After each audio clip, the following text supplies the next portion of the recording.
बिस्मिल्लाहिर्रहमानिर्रहीम अस्सलाम वालेकुम। आए आज हम बीफ नहारी बनाते हैं। तो जिसके लिए सबसे पहले चूल्हा ऑन करके उसके ऊपर कढ़ाई रख लें जिसमें आपने बनानी है। उसमें ऑयल डाल लें। अगर आप घी में बना रहे हैं तो घी डाल लें, ऑयल में बनाना चाहते हैं तो ऑयल डाल लें। मैंने ऑयल डाला है। फिर आप उसमें अच्छी तरह से धुला हुआ बीफ डाल दें, गोश्त डाल दें। मैंने बड़े बड़े पीस लिए हैं नहारी वाले। अगर आपके पास मटन है तो आप वो भी डाल सकते हैं। चिकन की भी बना सकते हैं।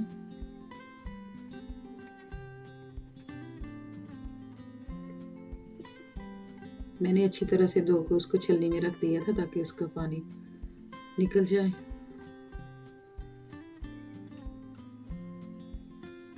जब एक तरफ से गोश्त का कलर चेंज हो जाए तो उसको उलट दें।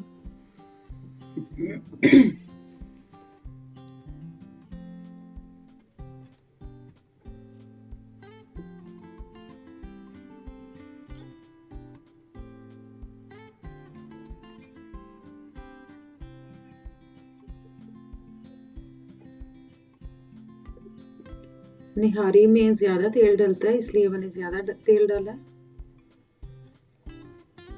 आप कम भी इस्तेमाल कर सकते हैं।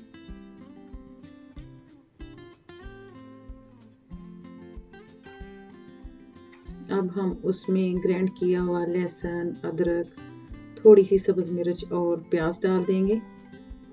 कुछ लोग प्याज नहीं डालते लेकिन मैं डालती हूँ। अपना अपना तरीका है, आप मेरे तरीके से बनाइएगा।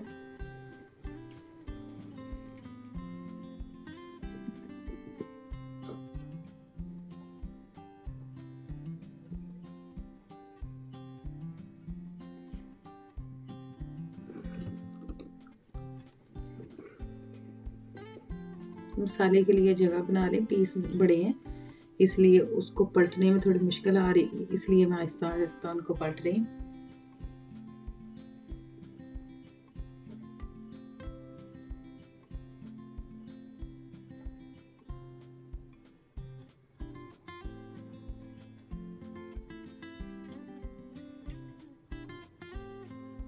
अब कोई 3-4 मिनट के लिए ढक के पकाएं मीडियम आंच पे। हाँ जी, अब हम निहारी का मसाला घर में तैयार कर लेते हैं। आप डब्बे वाला भी इस्तेमाल कर सकते हैं। जिसके लिए सबसे पहले अपनी मीट के हिसाब से ले लें जीरा, सौंफ, खुशक धनिया, तेज पत्ते, दालचीनी का टुकड़ा, सब्ज इलायची, बड़ी इलायची और काली मिर्च जो बड़ी वाली होती है जिसको फिलफिल दराज कहते हैं। लौंग ले लें और जायफल जवतरी ले लें। सुरख मिर्च, हल्दी और नमक ये भी शामिल कर लें और सब चीज़ों को अच्छे तरीके से ग्राइंड कर लें।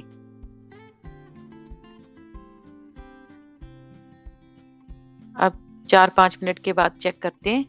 ये देखें जी, कच्चापन ख़त्म हो गया है। जो हमने चीज़ें लहसुन, प्याज, अदरक, सब्ज़ मिर्च डाली है उसका, तो मैंने इसको दरमियान में भी चेक किया था, हिलाया जलाया था उसको। ये देखिए, अब दोबारा चेक करते हैं।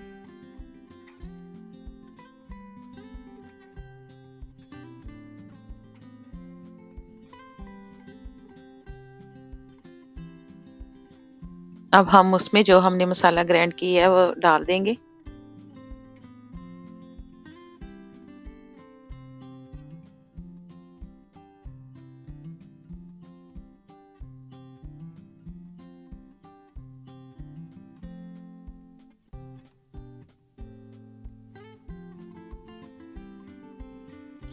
मसाले को अच्छी तरह से मिक्स कर लें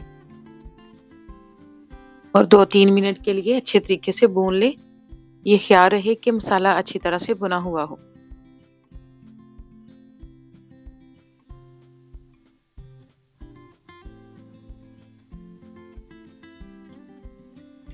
अच्छे तरीके से भून लें चम्मच हिलाते हुए और 1-2 मिनट के लिए ढक ढक के पकाएं ताकि मसाले का कच्चापन भी खत्म हो जाए वो और अच्छे तरीके से भुन भी जाए।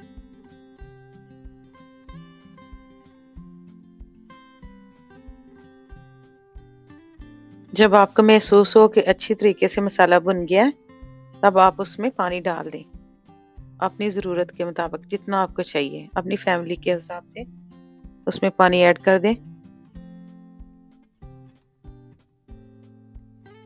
और कोई 25-30 मिनट के लिए ढक के पकाएं। अब हम जो हमने निहारी में डलता है, जिस वजह से निहारी कहा जाता है, गोश्त को, आलू वाले गोश्त को या शोरबे वाले गोश्त को आलू कहा जाता है, वो तैयार कर लेते हैं। आटा ले लें, गंदम का आटा ले लें, मैं गंदम का आटा लेती हूँ। तो बाज़ लोग उसमें बेसन भी इस्तेमाल करते हैं, लेकिन मैं आटा ही इस्तेमाल करती हूँ। अच्छे तरीके से आटा गूंद लें, गूंद ना लें, उसका घोल बना लें। अपना मीट चेक कर लें,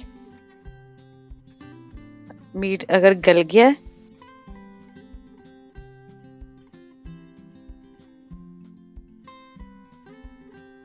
ये देखें जी, निहारी वाला जैसा हमें मीट चाहिए वो गल गया, हड्डियों से बोटियां अलग हो रही हैं। तो अब हम उसमें जो हमने वो बनाया है आटे का गोल, वो हम उसमें डाल देंगे। थोड़ा थोड़ा करके डालें और मुसलसल चम्मच हिलाते रहें। अब आटा डाल के आपने 1 मिनट के लिए भी इधर उधर नहीं होना। बाज़ लोग कहते हैं कि दम पे रख दें, मैं ये एडवाइस नहीं करूँगी, बिल्कुल भी नहीं। आपने खड़े रहना है पास और आटे को अच्छी तरह से अपने शोरबे में पकाना है। ये देखें जी, माशाल्लाह से जैसा हमें चाहिए आटा भी पक चुका है। तकरीबन मैंने 10 मिनट उसके पास खड़े होकर उसको अच्छी तरह से पकाया शोरबे में।